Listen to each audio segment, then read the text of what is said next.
Hello नमस्कार साथियों, physical education गुरुजी के ऑनलाइन प्लेटफॉर्म में आप सबका बहुत बहुत स्वागत है। आज की क्लास के अंदर अपन बात करेंगे स्पोर्ट्स कोटा क्या है। 2% कोटे के अंदर कौन कौन आते हैं, कौन कौन सा सर्टिफिकेट आपका वैलिड है, सरकारी जॉब के अंदर आपको कौन से सर्टिफिकेट से ज़्यादा फायदा मिलेगा, कम मेरिट के अंदर आपको अधिक चांस किस जॉब के अंदर है। और एक खिलाड़ी के लिए ये वीडियो देखना बहुत ही ज़रूरी है, क्योंकि लगभग खिलाड़ियों के दिमाग में ये सवाल रहता है कि सर हमारा कौन सा सर्टिफिकेट है जो हमारा वैलिड रहेगा और कौन कौन सी भर्ती के अंदर हम इस सर्टिफिकेट को लगा सकते हैं और 2% कोटे के अंदर कौन कौन आते हैं। चलिए अपन डिटेल से इसके बारे में अपन बात करेंगे। यदि चैनल पर आ रहे हैं पहली बार तो इस चैनल को सब्सक्राइब कर लीजिए, क्योंकि यहाँ पर इसी से रिलेटेड आपको वीडियो देखने को मिलती रहती। सबसे पहला आपका सवाल रहता है कि सर स्पोर्ट्स कोटा है क्या। सबसे पहला सवाल आपका यही रहता है कि सर स्पोर्ट्स कोटा है क्या। तो स्पोर्ट्स कोटे की यदि मैं बात करूं, स्पोर्ट्स कोटा सरकार की एक विशेष नीति है, जिसके तहत सरकारी नौकरियां या गवर्नमेंट जॉब्स या फिर यूं बात कहें कि कॉलेज के अंदर आपको एडमिशन लेने के लिए खिलाड़ियों की कुछ सीटें रिजर्व की जाती है। गवर्नमेंट जॉब के लिए यदि मैं बात करूं तो 2% का कोटा दिया जाता है, यानी 100 सीट आती है तो उसके अंदर 100 सीटों में से 2% कोटा स्पोर्ट्स खिलाड़ियों के लिए, खिलाड़ियों को प्रोत्साहन देने के लिए या फिर खिलाड़ियों को मोटिवेशन करने के लिए या फिर खिलाड़ियों को आगे बढ़ाने के लिए सरकार ने एक स्कीम लगा रखी है, जिसके अंदर 2% कोटा दिया जाता है। खिलाड़ियों के लिए कॉलेज के अंदर, महाविद्यालय के अंदर भी एक अतिरिक्त छूट रहती है। उनको अटेंडेंस को लेकर भी छूट रहती है, एडमिशन को लेकर भी उनको छूट मिलती है, तो उनकी सीटें भी अलग से रिजर्व रहती है। यानी खिलाड़ियों को काफ़ी बेनिफिट मिलता है हर क्षेत्र के अंदर। ऐसा नहीं है कि आपको जॉब के साथ साथ पहले आपको स्टडी के अंदर भी इसमें काफ़ी छूट देखने को मिलती है।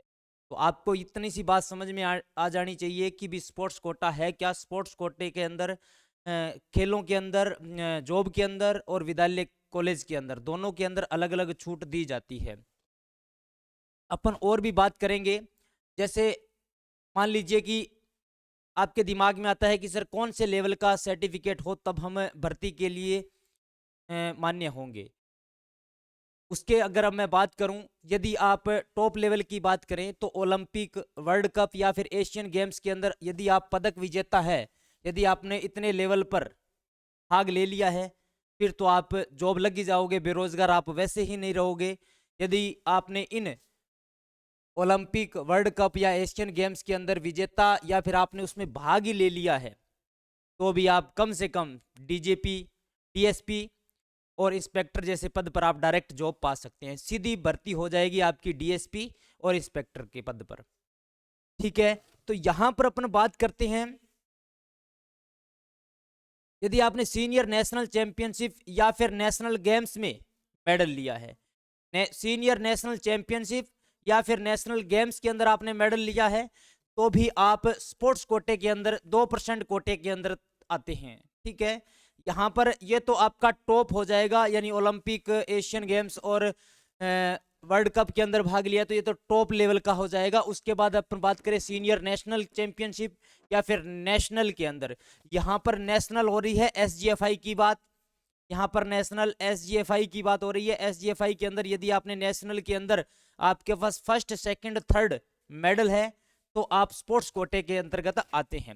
या फिर बात करूं all India entry university tournament में आपके पास मेडल है, यानी एआईयू का, यहाँ पर बात किसकी हो रही है, कॉलेज लेवल के अंदर आपके एआईयू का यदि आपके पास सर्टिफिकेट है, यहाँ पर नेशनल गेम्स स्कूल की बात हो रही है, यहाँ पर आपकी कॉलेज लेवल की बात हो रही है, और यहाँ पर आपकी सीनियर नेशनल चैंपियनशिप यानी ओपन फेडरेशन मान्यता प्राप्त से यदि आपने खेला हुआ है तो भी आप 2% कोटे के अंतर्गत आते हैं। और यहाँ पर नेशनल स्कूल गेम्स एसजीएफआई में पदक विजेता, यहाँ पर देखिए ये आपका सीनियर नेशनल और नेशनल, ये आपका ओपन का हो जाएगा अभी, कौन सी, ओपन फेडरेशन का हो जाएगा, ओपन फेडरेशन का हो जाएगा अभी। एसजीएफआई का यहाँ पर नीचे अलग से मेंशन किया हुआ है। नेशनल स्कूल गेम्स एसजीएफआई में पदक विजेता यदि आप हैं, पदक विजेता का मतलब आपके पास फर्स्ट, सेकंड और थर्ड तीनों में से कोई एक पदक होना चाहिए। यहाँ पर नेशनल पार्टिसिपेट वाले को स्पोर्ट्स कोटे के अंतर्गत नहीं रखा जाता है, यानी 2% कोटे के अंतर्गत नहीं रखा जाता है। उत्कृष्ट खिलाड़ी के अंदर उन्हीं को माना जाता है जिनका एसजीएफआई के अंदर मेडल है, नेशनल में मेडल है, या फिर सीनियर नेशनल चैंपियनशिप या फिर नेशनल गेम्स जो होते हैं उनके अंदर आपके मेडल है, तो ही आप 2% कोटे के अंतर्गत आएंगे। अब देखिए आपके दिमाग में आएगा कि सर ओपन फेडरेशन वाले हैं, ओपन फेडरेशन वालों के लिए क्या क्वालिफिकेशन रहेगा, क्या वो सर्टिफिकेट वैलिड रहेगा? तो यहाँ पर आपको एक बात ध्यान में रखनी है, नोट, ये बात आपको जरूर ध्यान रखनी है, आपका सर्टिफिकेट उस फेडरेशन से होना चाहिए जो ministry of youth affairs and sports से मान्यता प्राप्त हो। यदि आपका ओलंपिक आईओए, भारतीय ओलंपिक संघ है ना, आईओए से मान्यता प्राप्त है तो आपका सर्टिफिकेट वैलिड है। यदि आपने आईओए से मान्यता प्राप्त फेडरेशन से खेला हुआ है तो आप 2% कोटे के अंतर्गत आते हैं। इन बातों को आपको ध्यान में रखना है। अब देखिए आप कौन कौन से टॉप विभाग है जहां पर आप स्पोर्ट्स कोटे के अंतर्गत भर्तियों को देख सकते हैं, और आपके सामने बहुत सारी स्पोर्ट्स कोटे की भर्तियां आती रहती है। तो सबसे पहले यदि मैं बात करूं टॉप विभाग के अंदर, तो रेलवे के अंदर यदि आपके पास नेशनल मेडल है, या फिर आपने ओलंपिक एशियन गेम्स के अंदर या फिर वर्ल्ड कप के अंदर या फिर जो सीनियर नेशनल चैंपियनशिप है या फिर नेशनल गेम्स है या फिर एसजीएफआई के अंदर आपने मेडल प्राप्त कर रखा है, तो सबसे ज्यादा वैकेंसी आती है ग्रुप सी और ग्रुप डी के अंदर। रेलवे के अंदर आपके पास अच्छी मौका है, यहाँ पर आप अच्छा मौका मिल सकता है रेलवे के अंदर। और यदि मैं बाकी बात करूं पुलिस की, स्टेट पुलिस के अंदर भी आपको इसमें फायदा मिलता है, जिसके अंदर आप कांस्टेबल, एसआई और डीएसपी पद तक भी लग सकते हैं। स्पोर्ट्स कोटे की यहाँ पर बात हो रही है, 2% कोटे की यहाँ पर बात हो रही है। फिर यदि मैं डिफेंस की बात करूं, डिफेंस के अंदर आर्मी और नेवी के अंदर दोनों के अंदर आप जा सकते हैं, अग्निवीर और स्पोर्ट्स एंट्री, ठीक है ना। इन डिफेंस के अंदर आप, आर्मी के अंदर भी खूब सारी स्पोर्ट्स कोटे की भर्तियां निकाली जाती है, उसके अंदर भी आप अप्लाई कर सकते हैं। और यहाँ पर आप देखिए इनकम टैक्स, जीएसटी की भी भर्तियां निकलती रहती है ना। मैंने बहुत सारी भर्तियों के नोटिफिकेशन भी आपको चैनल पे डाले हुए हैं, तो यहाँ उनको भी आप देख सकते हैं। तो इसके अंदर लगभग हर साल भर्तियां निकलती रहती है। इसके अंदर इंस्पेक्टर और टैक्स असिस्टेंट की भर्तियां आती है, जिसके अंदर आप स्पोर्ट्स कोटे के अंतर्गत ये भर्तियां देख सकते हैं। और यदि मैं बात करूं, और यहाँ पर देखिए बैंक एंड पीएसयू के अंदर भी भर्तियां निकलती रहती है, जिसके अंदर आपके ऑफिसर और क्लर्क पद की भर्तियां निकलती रहती है। यानी ये तो हो जाएंगे आपके टॉप विभाग जहां पर आप भर्तियां देख सकते हैं। इनके अलावा अभी जैसे 4th ग्रेड के अंदर, और भी जैसे रीड के अंदर, पीटीआई के अंदर, शिक्षा विभाग के अंदर भी बहुत सारी भर्तियों के अंदर स्पोर्ट्स कोटा दिया जाता है। तो अलग अलग विभाग के अंदर, अब देखिए इन विभागों के अंदर जब भर्तियां निकाली जाती है तो इनके अंदर मेंशन होता है कि आपको गोल्ड वाले यानी मेडल वाले तो स्पोर्ट्स कोटे के अंतर्गत रहते ही है, यदि पार्टिसिपेट वालों को लिया जाएगा तो उसका अलग से मेंशन किया जाएगा। और इसके अंदर अलग अलग गेम भी मेंशन होते हैं, यानी भारतीय रेलवे के अंदर, पुलिस के अंदर, डिफेंस के अंदर, इनकम टैक्स के अंदर, या फिर बैंक के अंदर जो भर्तियां निकाली जाती है उसके अंदर अलग अलग मेंशन होता है कि इन इन खेल के खिलाड़ियों को लिया जाएगा। वो उस विज्ञप्ति पर डिपेंड करता है। जब विज्ञप्ति आती है तो विज्ञप्ति को पढ़ना जरूरी है। विज्ञप्ति के अंदर सारी सारी डिटेल लिखी हुई होती है कि हम किस लेवल के खिलाड़ी को ले रहे हैं, या फिर कौन कौन से इसमें भाग ले सकते हैं। चयन की प्रक्रिया क्या रहती है, मोस्टली जो विभाग स्पोर्ट्स कोटे की अलग भर्तियां निकालते हैं, ये सामान्य भर्तियों से थोड़ी अलग होती है, या फिर जो भर्तियां निकाली जाती है उनके साथ ही अलग से कोटा देके उन भर्तियों के अंदर ही 2% कोटा दे दिया जाता है। ये भर्ती के नोटिफिकेशन पर डिपेंड करता है।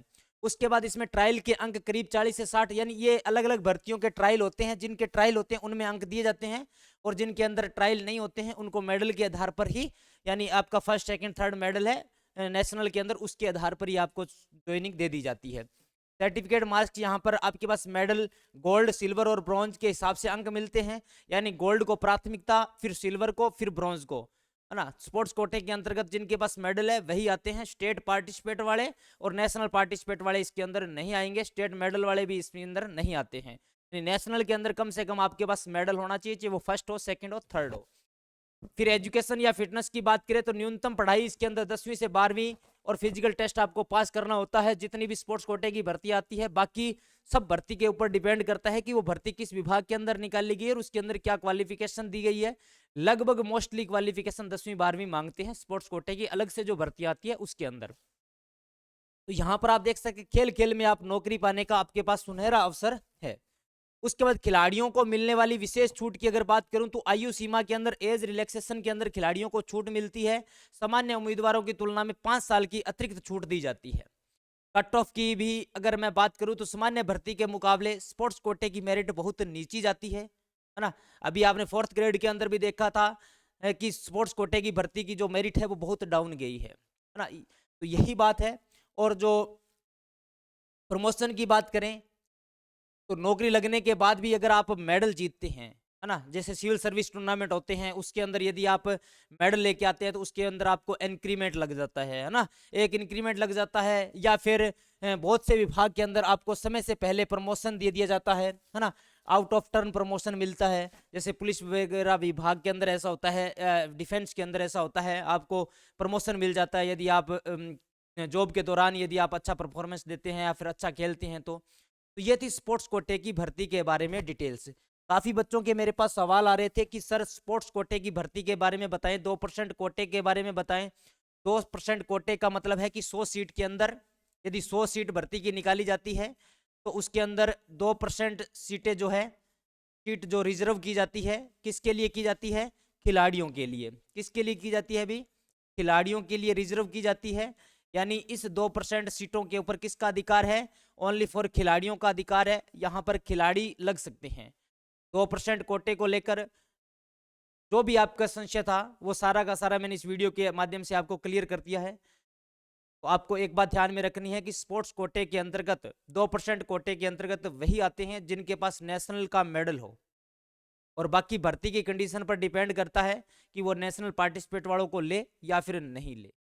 तो इस बात को लेकर आपको कंफ्यूज नहीं होना है। आपको नोटिफिकेशन पढ़ना है। नोटिफिकेशन के अंदर अलग से मेंशन किया होता है कि इस खेल से जुड़ी हुई भर्ती निकाली गई है, इस खेल के खिलाड़ियों को लिया जाएगा। जैसे बहुत सारी इनकम टैक्स की भर्ती आती है, उनमें देखा जाता है कि अलग अलग, मान लीजिए हैंडबॉल के अंदर है तो हैंडबॉल के अंदर भी गोलकीपर को लेना है तो गोलकीपर की पोस्ट निकाली गई है।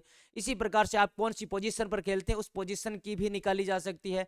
तो ये डिपेंड करता है नोटिफिकेशन पर, यानी भर्ती के नोटिफिकेशन पर।